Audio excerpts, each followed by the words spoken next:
Saudaraku, sekarang kita akan berbicara tentang silsilah kerajaan Mataram kuno sebagaimana yang sudah saya sampaikan di video saya sebelumnya tentang kerajaan Mataram kuno. Bagi yang belum menyimak, silakan disimak video tentang Mataram kuno. Saudaraku, silsilah kerajaan Mataram kuno ini tentu saja sangat berkaitan dengan kerajaan-kerajaan besar yang ada pada saat itu. Salah satu contoh adalah sebuah prasasti yang bertarikh tahun 732 Masehi atau 732 Masehi, yaitu prasasti Canggal. Prasasti Canggal ini mengisahkan tentang seorang raja yang berada di Jawa Dipa atau Pulau Jawa. Disebutkan bahwa raja tersebut bernama Raja Sana.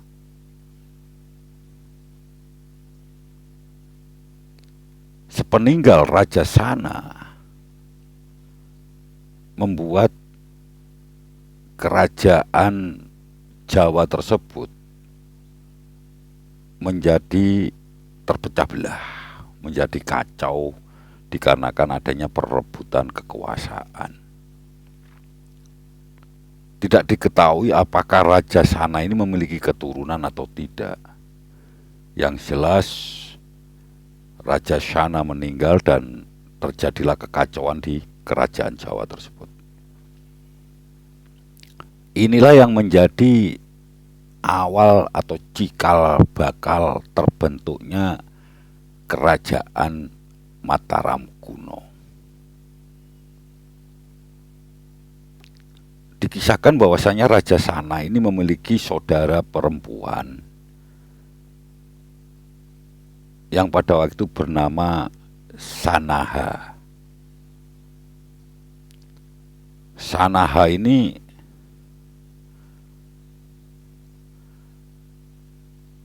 mendukung ketika putranya yang bernama Sanjaya atau lebih dikenal dengan sebutan Rakai Mataram untuk memiliki atau menduduki tahta kerajaan.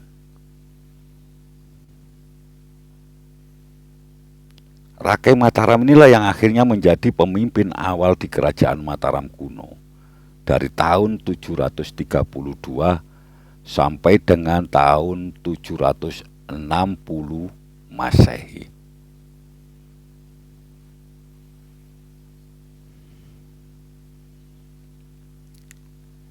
Ketika Raja Sanjaya ini turun tahta, maka kerajaan Mataram diperintah oleh seorang raja yang bernama Sri Maharaja Rakai Panangkaran.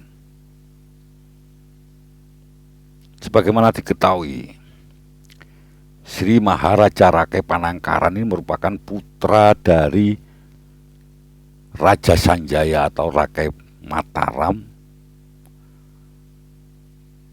yang memimpin kerajaan Mataram pertama kali. Rakai Panangkaran ini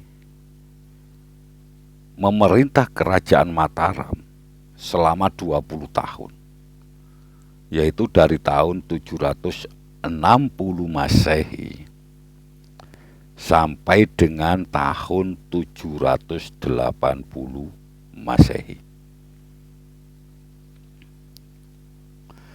Kalau Rakai Mataram atau Raja Sanjaya ini adalah penganut agama Hindu Siwa, maka Rakai Panangkaran ini berbeda dengan orang tuanya atau ayahnya. Karena Rakai Panangkaran ini memeluk agama Buddha Mahayana. Di dalam pernikahannya dengan permaisurinya, Rakai Panangkaran atau Sri Maharaja Rakai Panangkaran ini memiliki seorang putra yang bernama Rakai Panaraban.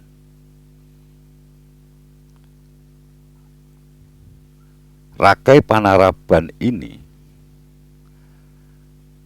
memiliki gelar pada saat dia memerintah Mataram, yaitu dengan gelar Sri Maharaja Rakai Panunggalan Rakai Panaraban. Jadi nama gelarnya itu panjang banget, saudaraku ya. Sri Maharaja Rakai Panunggalan Rakai Panaraban. Rakai Panaraban ini memerintah kerajaan Mataram, menggantikan ayahnya dari tahun 780 Masehi sampai dengan tahun 800 Masehi. Rakai Panaraban ini juga dikenal dengan sebutan Darmo Tungadewa atau Darmo Tungadeva.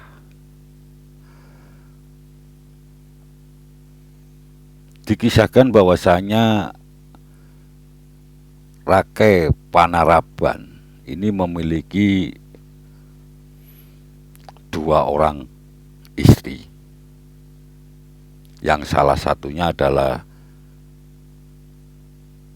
Sri Kahulunan. Dengan Sri Kahulunan ini, Rakai Panaraban memiliki seorang anak yang bernama Rakai Garung.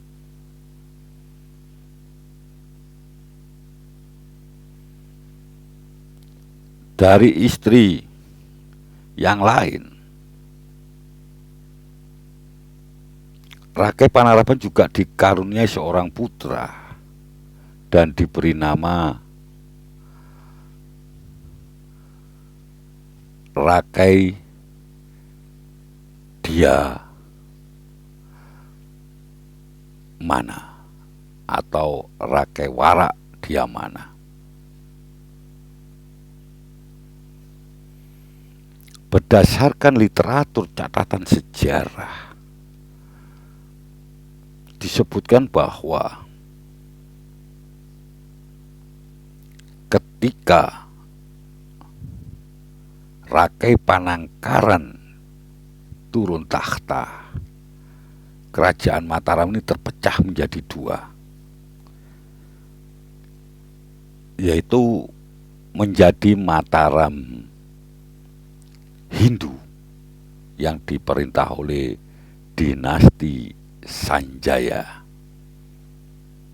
dan ada Mataram Buddha yang diperintah oleh dinasti Shailendra.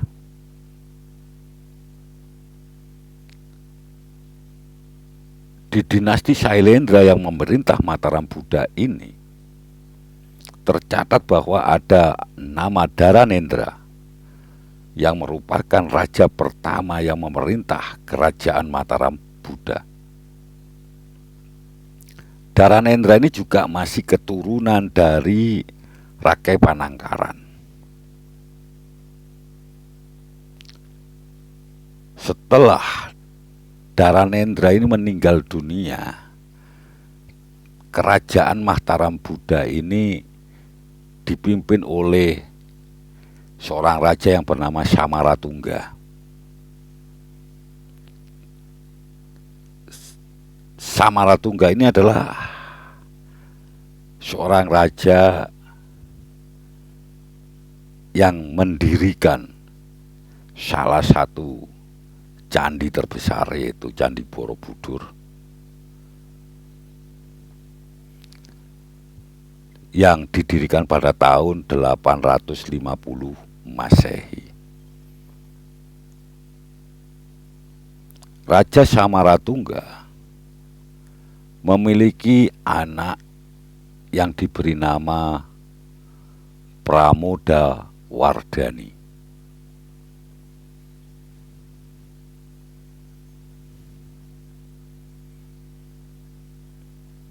Sementara itu, di kubu Mataram Hindu, sepeninggal Raja Rakai Panaraban, maka raja yang berkuasa adalah Rakai Garung dan Rakai Warak. Jadi kedua anak dari Rakai Panaraban inilah yang menggantikan posisi ayahnya. Rakai Warak sendiri dikaruniai seorang anak yang bernama Rakai Pikatan.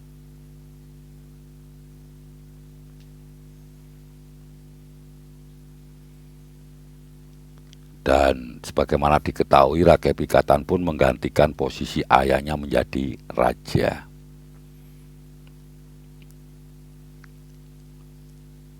Salah satu peninggalan dari Rakai Pikatan adalah sebuah bangunan Candi Plaosan dan juga Candi Roro Jonggrang.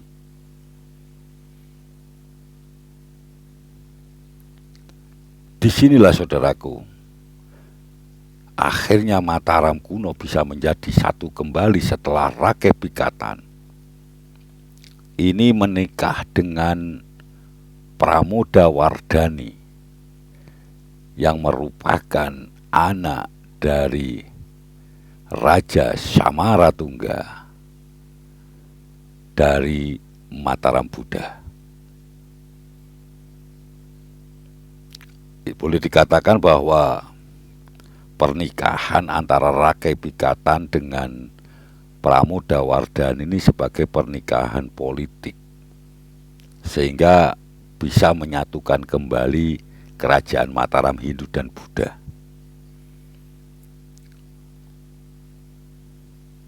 Rakai Pikatan dan Pramoda Wardani ini memiliki seorang keturunan atau seorang putra yang dikenal dengan sebutan Bala Putra Dewa.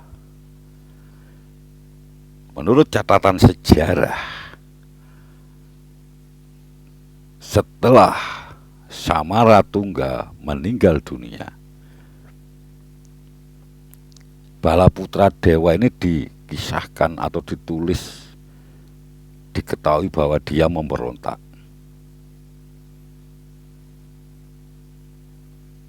Dan pemberontakan dari Bala Putra Dewa ini berhasil digagalkan oleh Rakai Pikatan.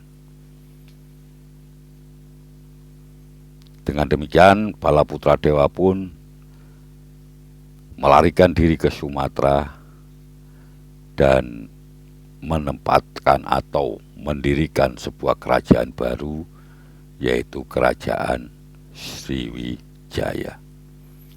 Rakai Pikatan memiliki anak yang diberi nama Dialokapala. Dialokapala sendiri memiliki keturunan bernama Diatakwas dan seorang anak perempuan.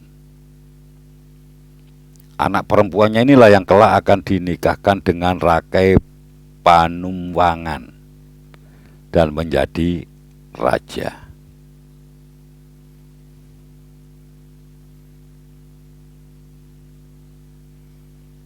Kalau kita tarik sebagaimana gambar yang kita sampaikan, bahwasanya dari Rakai Garung ini melahirkan seorang keturunan atau memiliki keturunan, yaitu Dia Balitung, atau lebih dikenal dengan sebutan Dia Garuda Mukha.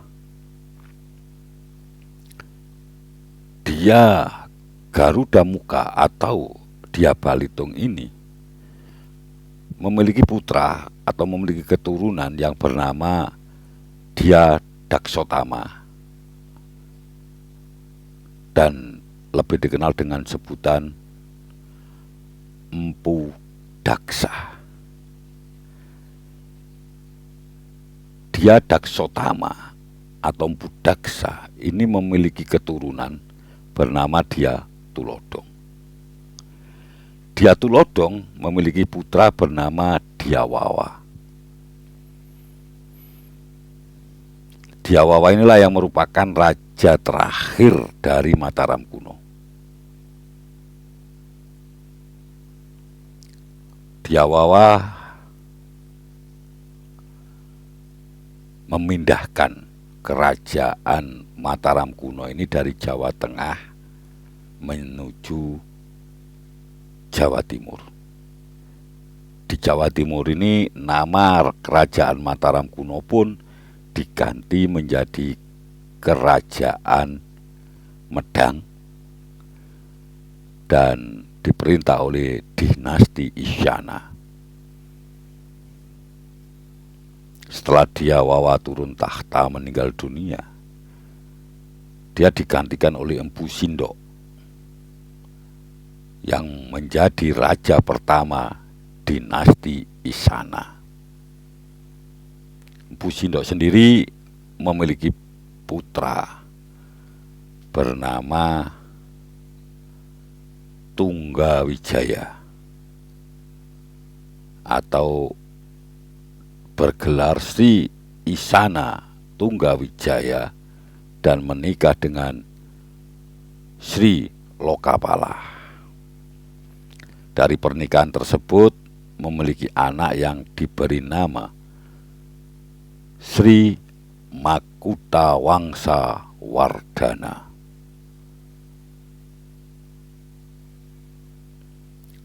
Sri Makutawangsa Wardana kemudian memiliki dua orang anak, yaitu Mahendradatta dan Sri Dharmawangsa. Mahendradatta sendiri menikahi seorang putri yang dari kerajaan Bali yang bernama Udayana. Jadi Mahendradatta ini menikah dengan Udayana yang merupakan putri Raja Bali. Dari sini Mahendradatta dan Udayana ini memiliki keturunan, yaitu Airlangga, anak Wungsu, dan juga Marakata. Saudaraku, bagaimana kisah kerajaan Medang yang merupakan kerajaan Mataram kuno yang dipindah ke Jawa Timur? Nantikan di video-video kita selanjutnya. Demikian silsilah kerajaan Mataram kuno. Mudah-mudahan bisa menambah wawasan kita, menambah pengetahuan kita. Terima kasih.